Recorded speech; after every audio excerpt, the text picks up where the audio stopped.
ลูกมื้อนี้แม่สิพาลูกไปซื้อเสื้อปีใหม่เด้อ ว่า ซื้อให้ลูกเด้อเอ้าเสื้อเพิ่นนี่คือถึกใจแท้ เอ้าแม่แต่ลูกใส่บ่ได้นี่นะ ซื้อให้แม่ก่อนไป อ๋อ ไปเลือกเบิ่งใหม่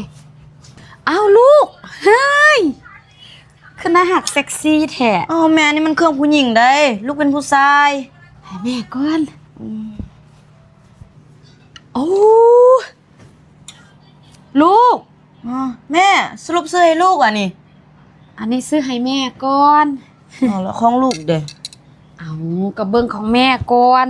แม่มาส่งลูกซื้อกันยังว่าสิมาซื้อให้ลูกเฮ้ยเนาะไปพาดสีเขียวเหนียวสับปอลูกกระโปรงยาวโอ้โหพอดีเลย แม่เมื่อบ่แม่ มึงสิเมื่อจังใดกูกำลังสอบอยู่มึงบ่เห็นวะ เมื่อแม่น่ะซื้อแต่ของแม่คือบ่ซื้อของลูก มันมีแต่โตงามๆนี่นะ เฮ้ยงามๆ ก็มาส่งมึงซื้อเครื่องก็จะมาซื้อให้มึง เอาแล้วของลูกเด้ล่ะ โอ้ยบักอันนี้ก็ได้เนาะ ลูกก็อยากได้ ก็มาส่งมึงซื้อก็จะซื้อให้มึงอยู่แล้วอันนี้กูนะแค่แบบอันมันเห็นแล้วมันติดตาซื้อๆจับมาน้อยเดียวน้องไป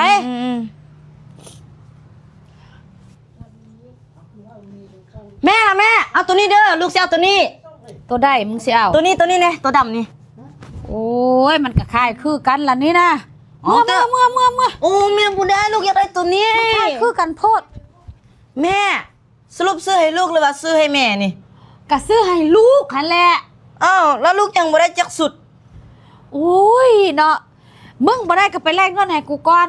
เมื่อเอาย่ำไหนก็จะเอาแต่เสื้อคือเก่าหั่นแหละโอ้บักอันนี้นี่คือตอนที่ยังบ่ทาแป้งเนาะทุกคนเนาะนี่อันนี้คือโอเคแป้งมาดามก้อยเนาะรูปปึ๊บเนียนปั๊บแบบนี้เลยเด้อใครที่เป็นฝ้าเป็นกระเป็นสิวร้อยสิวลุมสิวคุมสิวหอยดำหอยแดงที่เกิดจากสิวเด้อโอเคแป้งมาดามก้อยทาปุ๊บเนียนปั๊บคุมมันกันเหงื่อได้48ชั่วโมงพี่น้องขักสุดอันนี้เบอร์02เด้อผิวขาว01ทุกคนเบิ่งทาเบิ่งบ่ทาเนาะเห็นกระเห็น